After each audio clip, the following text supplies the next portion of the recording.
Atos capítulo 2. Eu quero ler do verso 42 ao 47. E quero destacar aqui esse aspecto de comunhão. Tá bom? Diz assim: e perseveravam na doutrina dos apóstolos. Preste atenção. Eu vou repetir a palavra perseveravam para dar mais ênfase. E perseveravam na doutrina dos apóstolos, e perseveravam na comunhão, e perseveravam no partir do pão, e perseveravam nas orações. Tá bom? Em cada alma, ou seja, em cada pessoa, cada cristão, havia temor, e muitos prodígios e sinais eram feitos por intermédio dos apóstolos. Todos os que creram estavam juntos e tinham tudo em comum. Vendiam as suas propriedades e bens, distribuindo o produto entre todos à medida que alguém tinha necessidade. Diariamente, lá vem a palavra de novo, perseveravam unânimes no templo. Perseveravam em partir o pão de casa em casa. Perseveravam em tomar as suas refeições com alegria e singeleza de coração, louvando a Deus e contando com a simpatia de todo o povo. Enquanto isso, acrescentava-lhes o Senhor dia a dia o que ia sendo salvo. Que texto rico. Que texto rico. O que está registrado aqui é o que acontece após a conversão, ou as primeiras conversões na igreja do Senhor Jesus. A partir de Atos 2, a lei de Moisés ficou para trás. A dispensação mosaica, o período mosaico ficou para trás. Agora, nós vamos entrar na dispensação do Espírito. Como Joel capítulo 2, inclusive é citado no sermão do apóstolo Pedro em seguida, ou antes, né? Ele vai falar sobre esse derramamento do Espírito, que era prometido pelo profeta Joel, através do profeta Joel. Mas eu quero chamar a atenção de vocês, porque a gente se prende muito à questão do sobrenatural que aconteceu em Jerusalém, em Atos 2. E realmente é algo que nos salta aos olhos. Houve um derramar do Espírito Santo sobre aqueles homens, sobre aqueles cristãos, de tal forma que eles impactaram. E um dos sinais, né, de que isso foi algo extraordinário, foi o fato deles falarem em outros idiomas, pregarem as grandezas de Deus. Se você ler capítulo 2 antes, você vai ver que eles pregavam a grandeza de Deus em vários idiomas.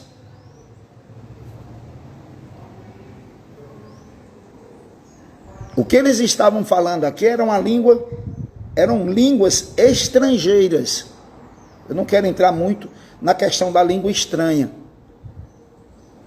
porque essa outra qualidade de língua também, que Paulo vai dizer em 1 Coríntios, que se não houver intérprete nessas qualidades, fique calado, ore para si mesmo e tal, beleza. Porque quem fala nessa qualidade de língua não fala a homens, visto que ninguém vai entender, mas fala a Deus. Beleza? Mas eu não vou entrar muito aqui. Agora, a gente esquece do grande milagre. Gente, nós estamos falando do grande milagre da comunhão. Nós estamos falando de pessoas com cultura, com idiomas, com valores, tudo diferente. Tudo diferente.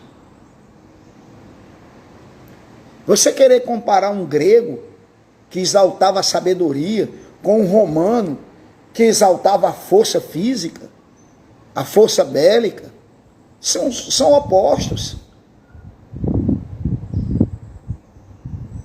Além de povos de baixíssima, vamos dizer assim, educação, desenvolvimento. Haviam pessoas ricas aqui, haviam pessoas miseráveis. Havia homens, havia mulheres. Haviam pessoas enraigadas em religiões por séculos. Cultos a deuses pagãos da mais diversidade que nós podemos imaginar. O panteão romano havia deuses para todos os gostos. E de repente, mano, há uma comunhão, há algo sobrenatural acontecendo, não da maneira externa, como aconteceu com as línguas e o barulho de vento, né? A impressão que tem é como se fosse línguas, como se fosse de vento impetuoso. Não. Mas há uma efusão interior no coração. Porque se você lembrar, quase 3.000 pessoas foram batizadas. Nós não estamos falando de um grupo de 10, não. Nem de um grupo de 30. Nós estamos falando de um grupo de quase 3.000 pessoas que acabaram de se conhecer.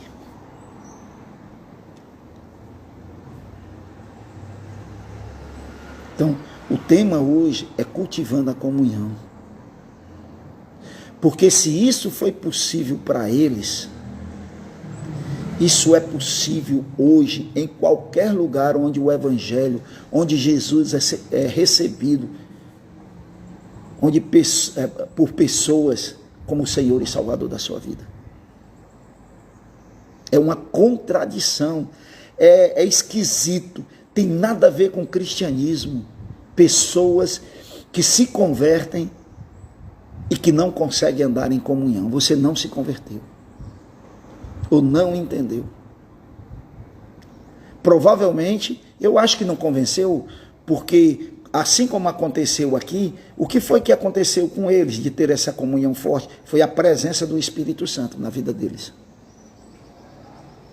Então, quando eu vejo um irmão muito arredio, querendo andar sozinho, ou a irmã, machucando e tal, e se sentindo superior, eu tenho dificuldades para acreditar que essa pessoa nasceu de novo. Eu não estou dizendo por um tempo, porque às vezes tem pessoas que chegam com essas mazelas, mas com o andar da carruagem elas vão mudando, se lapidando, sendo transformadas. Agora, quando esse processo não acontece num tempo apropriado, né, eu começo a duvidar se essa pessoa de fato nasceu de novo. Porque vamos lembrar, o primeiro fruto do Espírito Santo é amor, mano. Isso é forte. Isso é importante o que eu estou dizendo aqui. E sabe o que tem acontecido? Comunidades, eu estou falando de igrejas locais, elas têm sido destruídas porque essa comunhão não tem sido incentivada, motivada, ensinada, praticada.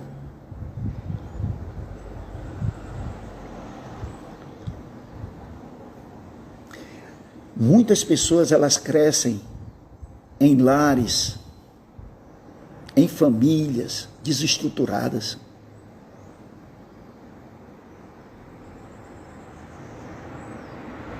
E essas pessoas, quando elas chegam na igreja, elas trazem essa carga. Pessoas que foram traídas, machucadas, física mental. Você já viu isso na igreja? As pessoas desde criança ouviram dos seus pais de que não valiam nada, de que não serviam para nada.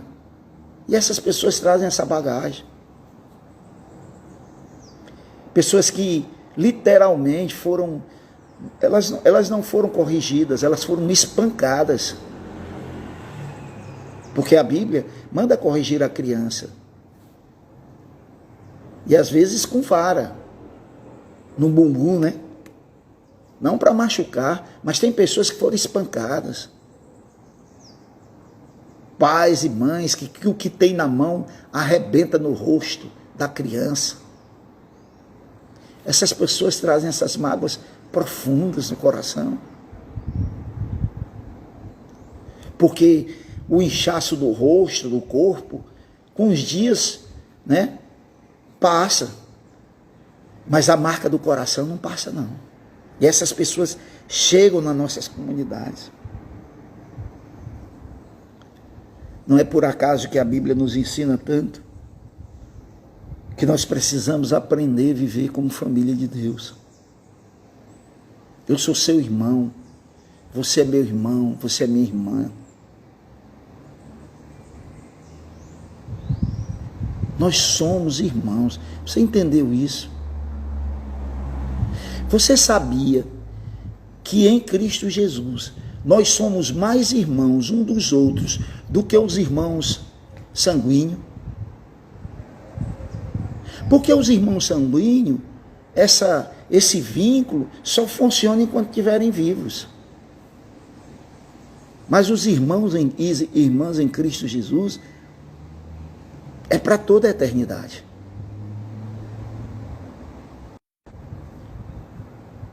Consegue entender? Então, isso tem que ser a minha base. Eu tenho irmãos, irmãs, amo demais essas pessoas. Mas, pelo andar da carruagem, se nada mudar, quando morrermos, nós vamos para destinos diferentes. Eu espero que mudem. E tenho feito esforço para isso. Porque não tem Cristo. Você também tem parentes.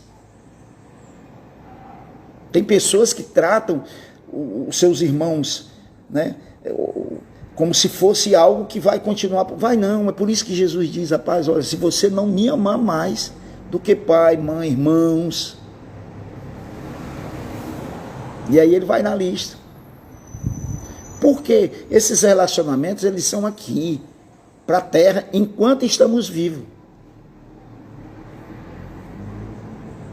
Minha esposa não vive mais, eu não estou casado com ela, nem ela comigo, ela não vive mais.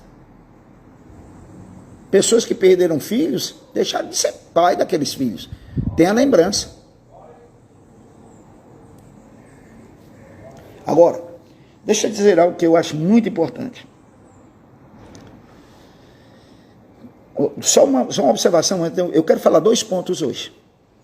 Eu ia falar mais, mas eu vou explorar isso na quinta-feira, porque amanhã, se Deus quiser, nós vamos estar com o pastor Valmir aqui. Olha, deixa eu só dizer uma coisa para vocês aqui. E isso é muito importante. Tem pessoas que elas chegam tão desacreditadas, que elas têm dificuldades de viver em comunhão. Elas estão tão frustradas, tão decepcionadas com tantas pessoas, que aquilo já se tornou uma doença mental. Pessoas que foram traídas pelo cônjuge,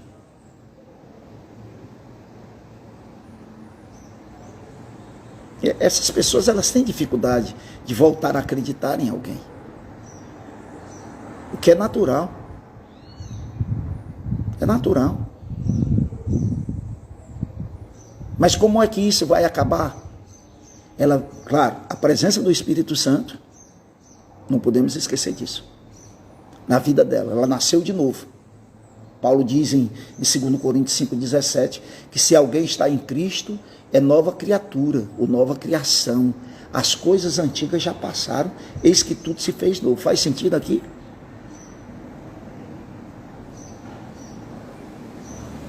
Agora tu imagina se essa pessoa que foi traída lá fora, aí vem para a comunhão e é traída pelos irmãos ou por algum irmão que roubou o dinheiro.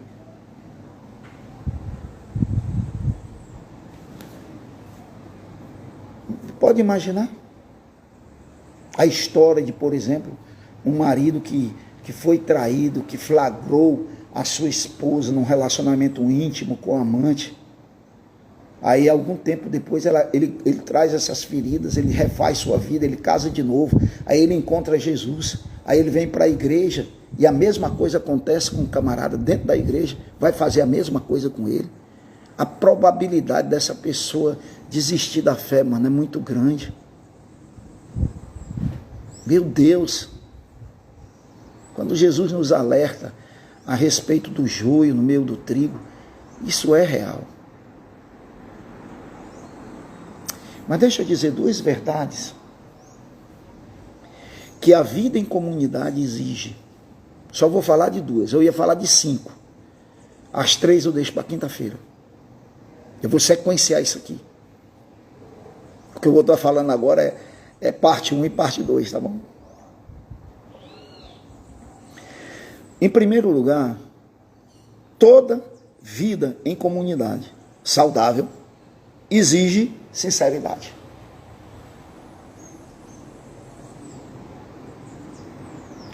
Nós jamais teremos uma vida comunitária eficiente, saudável, se não houver sinceridade.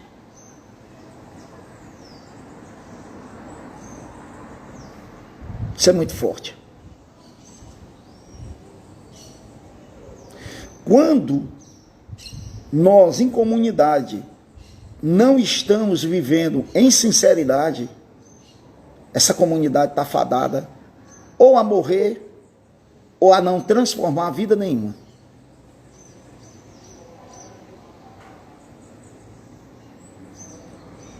Nós somos rápidos em colocar panos quentes em problemas, em comportamentos que precisam ser tratados. A gente faz de conta que não viu. Não é comigo.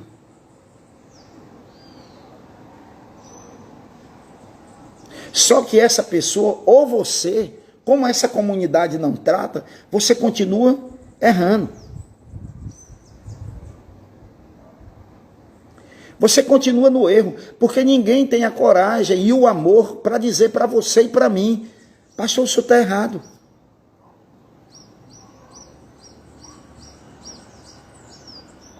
Claro, eu vou sempre lembrar isso. Sinceridade é falar a verdade em amor. Você já percebeu que os amigos mais próximos, as amigas mais próximas, são aquelas que são aqueles que são capazes de apontar o erro para você? Os seus erros?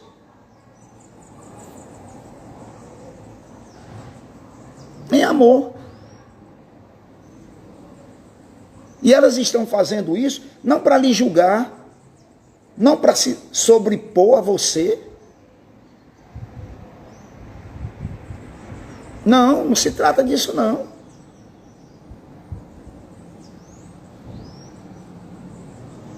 Eu fico tão triste às vezes, quando eu estou conversando com determinados irmãos e eu estou dando uma direção. Em amor, você está errado, mano, faça isso.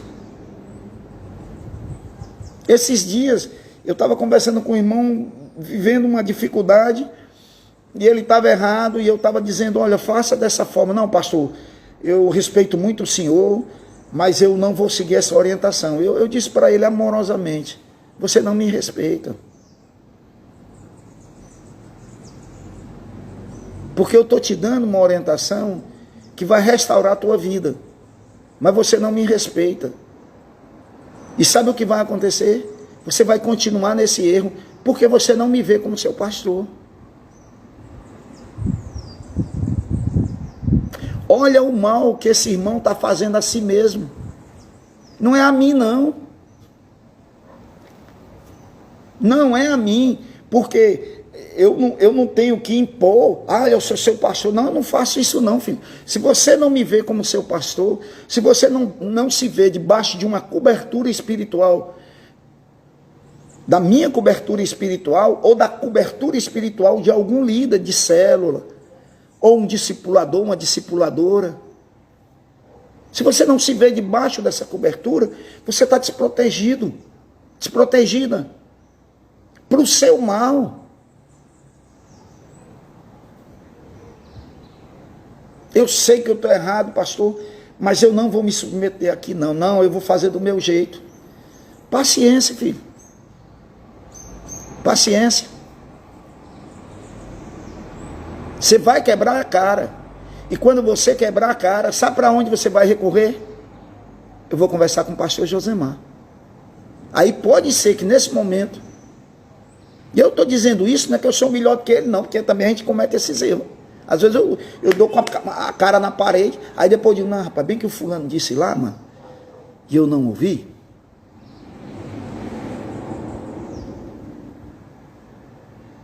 Então, amado, veja como isso é importante. Não existe comunidade saudável se não houver. É como se fosse o sal do tempero. O sal, ele dá sabor. A sinceridade, ela dá sabor à comunhão.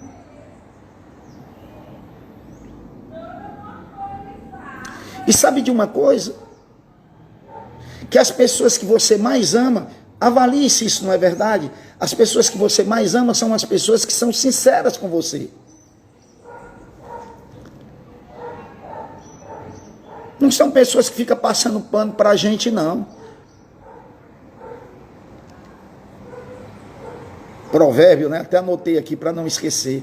Provérbio 24, 26. Como beijo nos lábios é a resposta com a palavra certa. Ou reta.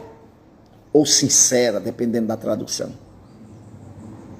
Uma palavra sincera é como beijo nos lábios.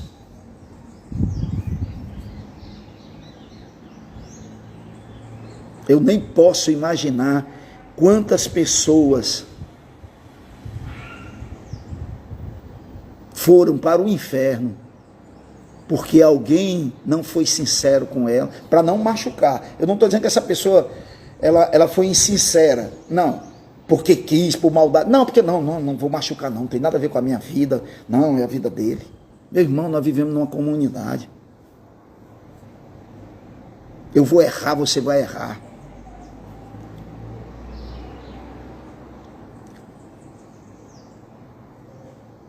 Você gostaria de viver numa comunidade em que as pessoas nutrem um relacionamento apenas superficial?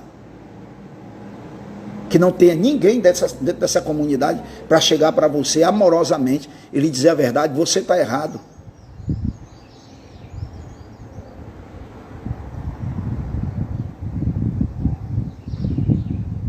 Olha aqui o que a Kelinha botou, está aí, outra tradução.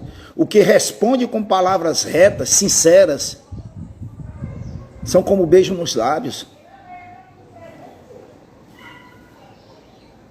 Então isso é importante. Olha que coisa forte, mano. Eu quero andar com pessoas, gente, que me elogiem.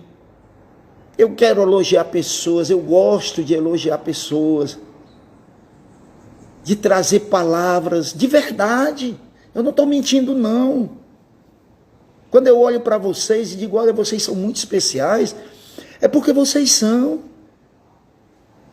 Se você foi comprado em Cristo Jesus, pelo sangue dele, então você deve valer muito. Eu devo valer muito. Se alguém foi criado por Deus, então essa pessoa tem seu valor, não tem não?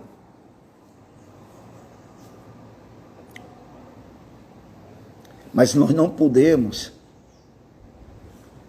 com a desculpa de se evitar conflitos, não ser sincero.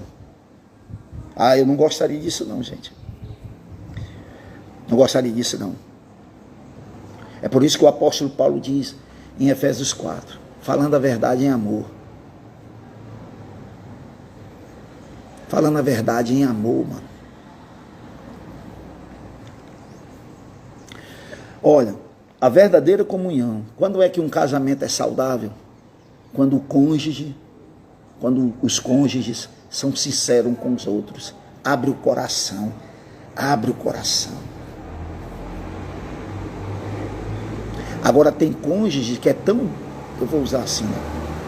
Tão louco, eu ia falar a palavra mais dura.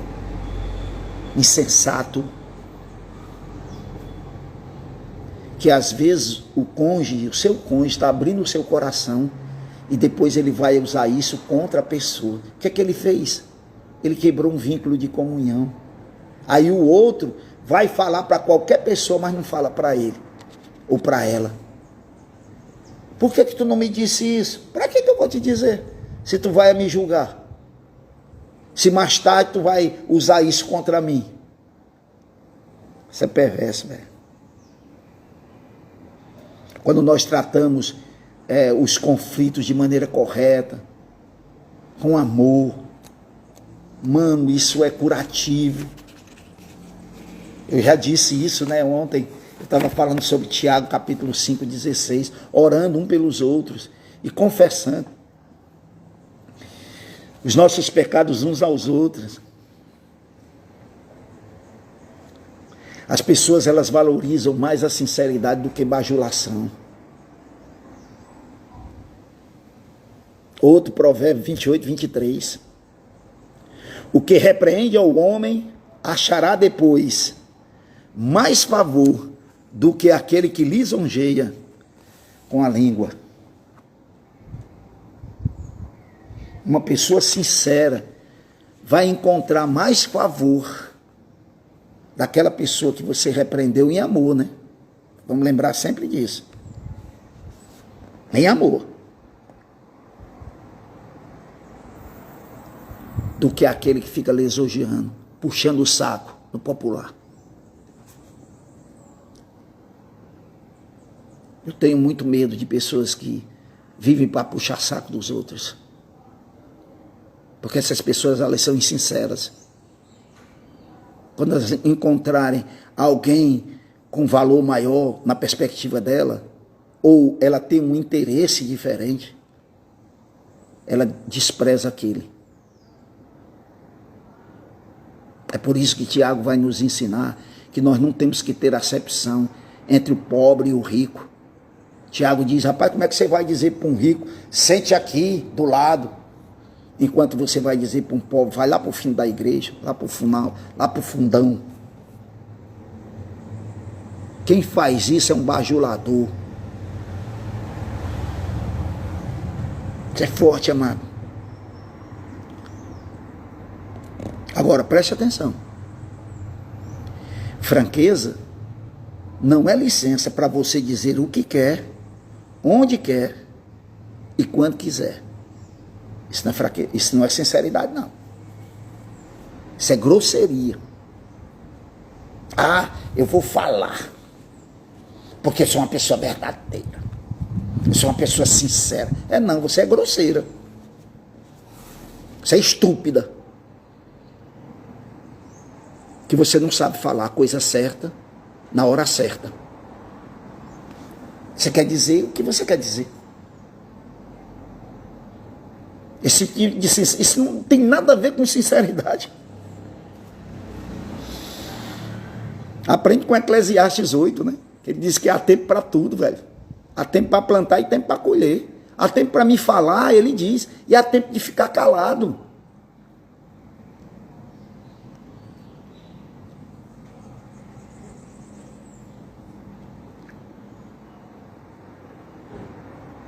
Olha, isso é forte. Palavras impensadas, elas deixam feridas permanentes. Provérbio vai dizer que uma palavra que sai da sua boca é como uma flecha lançada. Ela não volta mais para o arqueiro. Quando você solta a palavra, ela não volta mais para você. Eu gosto muito do que Paulo diz, eu vou usar a linguagem de hoje aqui, em 1 Timóteo 5, versículo 1 e 2, ele disse: nunca empregue palavras duras quando for corrigir um idoso, mas fale com ele como se fosse seu pai. Converse com os jovens como se fossem seus irmãos, com a mulher idosa como se fosse sua mãe, e com as jovens como se fossem suas irmãs.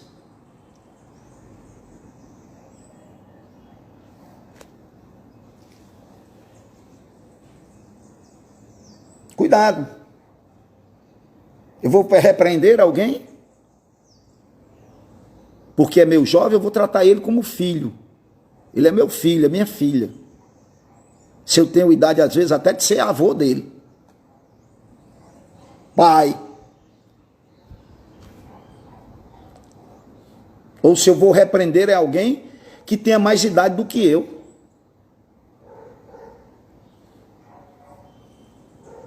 Uma coisa é eu conversar com um jovem, em determinadas situações. Outra coisa é eu conversar com uma senhora.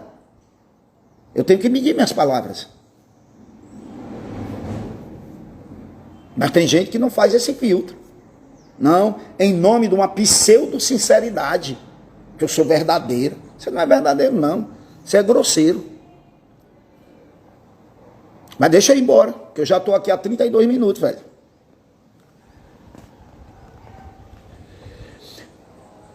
Eu ia falar de 1 Coríntios, né? Lembra de 1 Coríntios que, por falta de sinceridade, havia inclusive... eu só vou falar esse ponto hoje, eu não vou entrar no segundo ponto, não. Eu vou explorar um pouquinho mais aqui. O Espírito Santo está me levando para cá.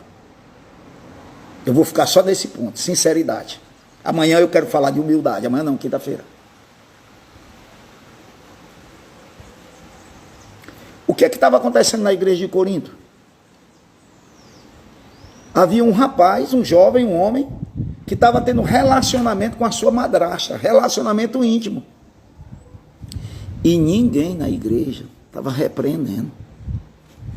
Estava sendo sincero com aquela pessoa. Você está errado. E Paulo diz, vocês ainda se julgam espirituais. Será que não tem ninguém aí, mano?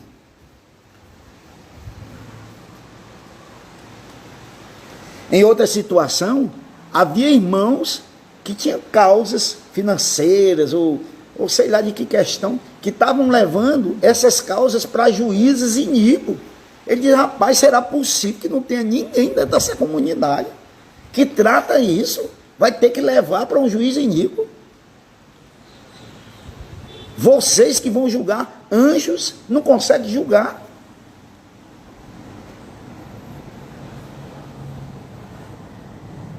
Tem um ditado antigo, mas esse é muito antigo, que por falta de um grito se perde uma boiada.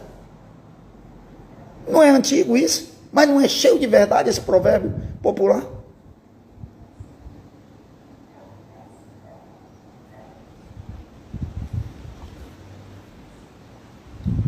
Parece aquela coisa de delegacia, né? Que o primeiro que chega para o delegado acha que tem razão, porque vai denunciar o outro. Aí quando o delegado escuta as duas histórias, manda prender o primeiro. Porque ele acha que porque ele chegou primeiro, ele tem razão. Não. Porque antes de chegar na delegacia, se ele tivesse alguém sincero, ele dissesse, não, velho, você está errado. Não vá não, que você vai se dar mal.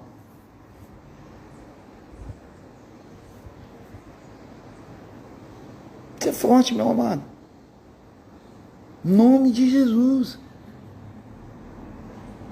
Isso é muito forte. Isso é muito importante. Quem vive, imagina, uma comunidade onde não há sinceridade, onde as pessoas, as feridas não são tratadas, não é colocado bálsamo nas vergaduras da vida, nos açoites da vida. Essa comunidade, ela não é curativa. Não é curativa. É uma comunidade, sabe o que vai acontecer? Se torna uma comunidade cheia de fofoqueiros, cheia de fofoqueiras.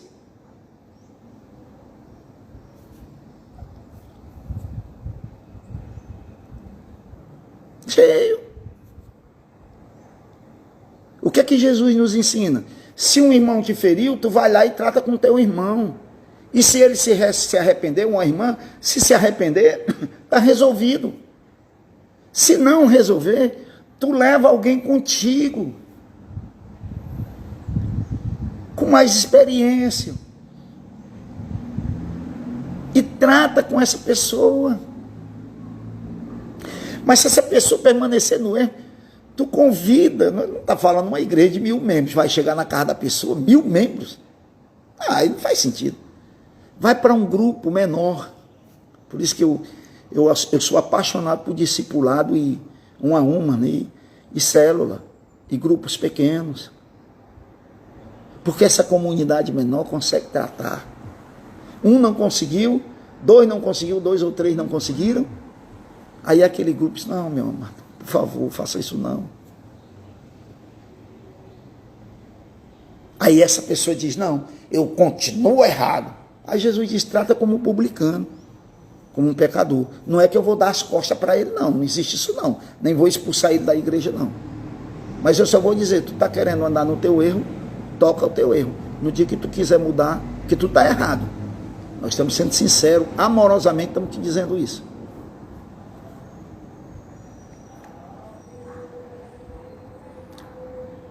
Sinceridade. Quando não há isso, é como você andar em areia movediça. A sinceridade é que acimenta o solo da comunhão. É onde eu piso forte. Eu sei que eu estou no lugar, que eu vou ser tratado, que eu vou ser curado, que as pessoas vão me abraçar, vão me amar, vão me elogiar. As pessoas vão falar tanta coisa maravilhosa, mas as pessoas também vão me tratar. Eu quero só terminar com isso. Imagina que você vai para um hospital doente e o médico faz de conta que lhe tratou.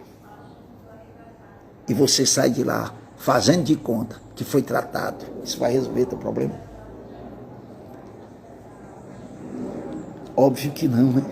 E por que a gente acha que na igreja nós temos que fazer de conta?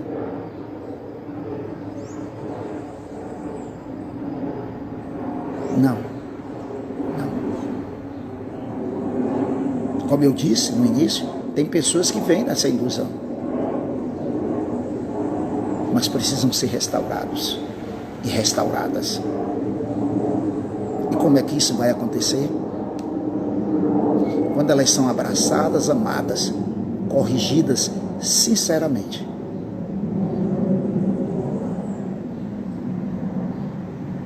Isso é forte, amado. A sinceridade. Eu vou só terminar com essa ilustração. Havia 2 irmãos fazendeiros. Eles tinham 2 sítios, um vizinho do outro. Brigaram e ficaram brigados a ferro e fogo. Depois de muito tempo, talvez anos, naquela situação, eles convidam um trabalhador, eles chamam um profissional, para levantar, um deles, né? Para levantar uma cerca entre os 2 sítios. Havia um rio, um lagozinho, uma corrente de água.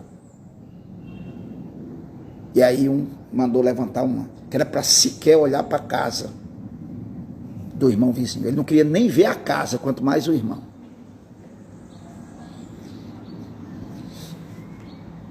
E ele deixou o rapaz lá trabalhando e saiu para trabalhar também.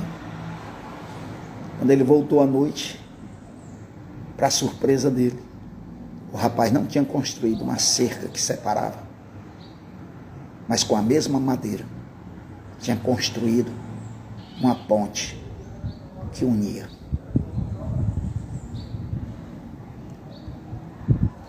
Só uma pergunta para você. Você é construtor de cerca ou de pontes? Amém? Eu sei que eu estou falando para construtor de pontes, construtores de pontes. E que se era de cerca, vai derrubar as cercas e vai fazer ponte. Reflexão. Ponto para aplicação. Tem alguém na sua comunidade que você está rompido, brigado, brigada, e que você vai precisar chegar lá. Amanhã eu vou tratar quinta-feira, sobre a questão da humildade. Mas já vai de princípio, reconhecendo de que para você, o seu irmão só tem um argueiro no olho, enquanto que o seu olhar para ele tem uma trave. Ensinamento de Jesus. Amém? Glória a Deus. Eu pensei que ia falar 2 pontos, mas não dá não. Parei aqui. Pontes. Vevé, tu é show de bola, tu constrói ponte mesmo. Benção de Deus. Bom dia, Emanuel. Você é show de bola. Quem mais entrou aqui? Emanuel. Show de bola. Olha, gente, que coisa boa, viu? Tá aqui com vocês. Terça-feira, né, hoje. Muita coisa boa para fazer. Pontes. Mas tome essa decisão. Não fique só na teoria, não. Tem que tomar essa decisão.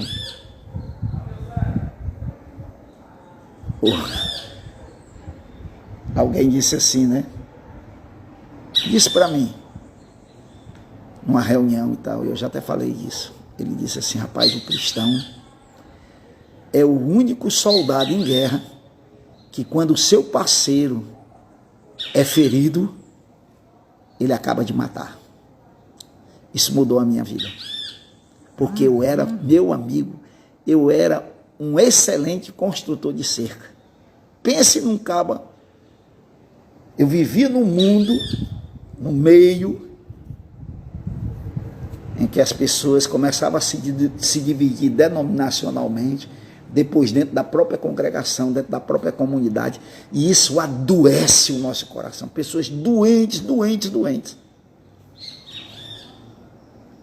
Eu não quero isso para a minha vida. Eu quero ser construtor de pontes. Beijo no coração. Deus abençoe vocês. Glória a Deus. Que bênção em nossas vidas. Amém. Amém, Tiago. Deus abençoe, viu? Fica na paz.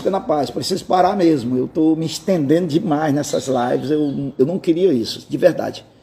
Eu pensei em fazer live de 20 minutos, mas... E vou tentar fazer isso. Vou correr atrás com isso. Tá bem? Beijo no coração. Deus abençoe a todos. Tenha todos um bom dia. Paz.